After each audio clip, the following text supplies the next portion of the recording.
Assalamualaikum warahmatullahi wabarakatuh. Perkenalkan, saya Ima Safitri dari semester 7 yang akan menyelesaikan tugas penjelasan mengenai PPT untuk materi kelas 11, yang mana judulnya yaitu Peradilan Islam, Pilar Keadilan Umat. Pendahuluan, mengapa peradilan Islam penting? Peradilan Islam atau yang sering disebut kodok merupakan fondasi penting dalam menjaga kestabilan, ketertiban, dan keadilan dalam masyarakat. Sistem ini tidak hanya berfokus pada penyelesaian sengketa, tetapi juga pada pembentukan moral dan etika individu. Memahami perannya adalah kunci untuk mengapresiasi keadilan ilahi yang ditegakkan di muka bumi ini. Ini adalah mekanisme yang memastikan hak-hak terlindungi dan kebatilan diberantas. Terus selanjutnya, pengertian dan dasar hukum peradilan Islam, yang mana pengertiannya secara terminologi peradilan Islam adalah proses penegakan hukum syariat Islam untuk menyelesaikan perselisihan, mengembalikan hak, dan menetapkan kewajiban. Jadi kalau misalkan di negara itu tidak ada hukum, tidak ada peradilan, maka setiap masalah itu tidak akan pernah selesai, apalagi masalah pencurian. Terus selanjutnya, dasar hukum peradilan Islam bersumber dari Al-Qur'an. Misalkan Quran surat An-Nisa ayat 58 sampai 59 dan hadis Nabi Muhammad SAW, hadis-hadis terkait pengadilan dan keadilan. Sejarahnya dimulai sejak masa Rasulullah SAW. Tujuan dan fungsi peradilan Islam dalam masyarakat: yang pertama, untuk menegakkan keadilan; yang kedua, mencegahkan kemungkaran; yang ketiga, menciptakan ketertiban sosial; yang keempat, melindungi hak asasi manusia. Jadi adanya peradilan Islam, adanya hukum-hukum Islam itu untuk menegakkan keadilan, supaya orang-orang itu tidak semena-mena, tidak mengambil barang yang bukan hak miliknya, tidak tidak zina dengan sebebas-bebasnya, itu termasuk juga. Terus mencegah kemungkaran, orang-orang yang terzolimi kan bisa itu dikenakan hukum-hukum Islam.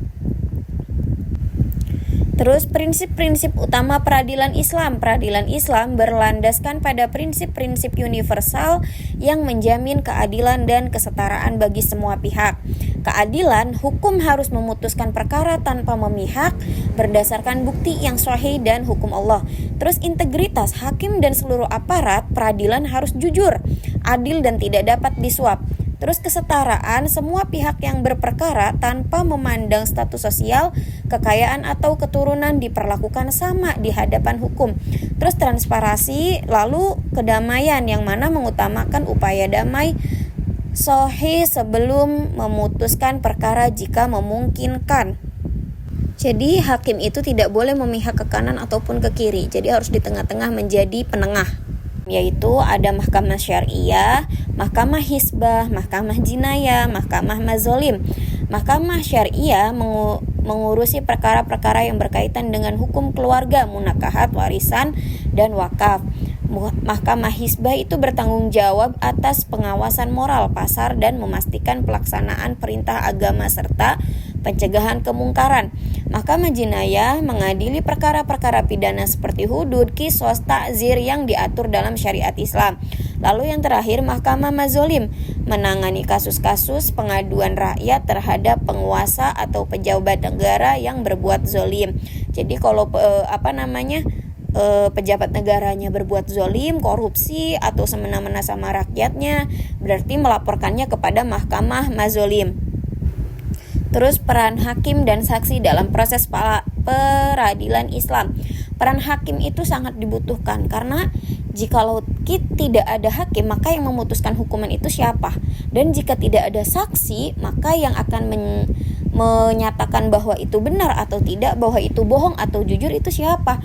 Karena yang memutuskan itu hakim, dan saksi juga sangat penting karena dia yang memutuskan bahwa laporan itu benar atau tidak gitu. Terus hikmah dan manfaat peradilan Islam untuk melindungi hak, terus untuk kesejahteraan sosial, ketenangan jiwa, peningkatan iman. Jadi masyarakat itu ketika ada peradilan, dia akan lebih tenang mengenai hak-hak dia. Jadi dia tidak terlalu khawatir mengenai haknya. Seperti barang-barang tidak akan hilang. Walaupun hilang juga bisa melapor ke keadilan, ya kan? Terus bisa dihakimi. Tapi kalau misalkan tidak adanya peradilan, itu akan kacau semuanya. Barang-barang yang hilang tidak bisa dipertanggungjawabkan. Yang mengambil barang-barang pun kita tidak akan tahu siapa pencuri tersebut. Terus melakukan zina akan di mana-mana. Selanjutnya, studi kasus penerapan peradilan Islam di masa kini. Hukum syariat bukanlah sekedar aturan tetapi sebuah sistem kehidupan yang membawa keadilan sejati. Di beberapa negara, prinsip-prinsip peradilan Islam masih diterapkan dalam berbagai bentuk, seperti peradilan agama yang ada di negara Indonesia, yang mana akan menangani kasus perkawinan, waris, wakaf, dan hibah bagi umat muslim, menunjukkan harmonisasi antara hukum agama dan negara. Pengadilan syariah di Malaysia memiliki yurisdiksi atas masalah hukum pribadi muslim, seperti perceraian, perwalian, dan adopsi. Sistem hukum Islam di Brunei Darussalam menerapkan hukum syariat secara lebih luas, termasuk dalam aspek pidana dan perdata, meskipun dengan interpretasi modern. Yang terakhir yaitu tanya jawab dan kesimpulan, yang mana menegakkan keadilan dunia akhirat. Peradilan Islam adalah sistem yang komprehensif, bertujuan menciptakan keadilan di dunia dan persiapan untuk pertanggungjawaban di akhirat. Refleksi bagaimana kita dapat berkontribusi dalam menegakkan nilai-nilai keadilan Islam dalam kehidupan sehari-hari.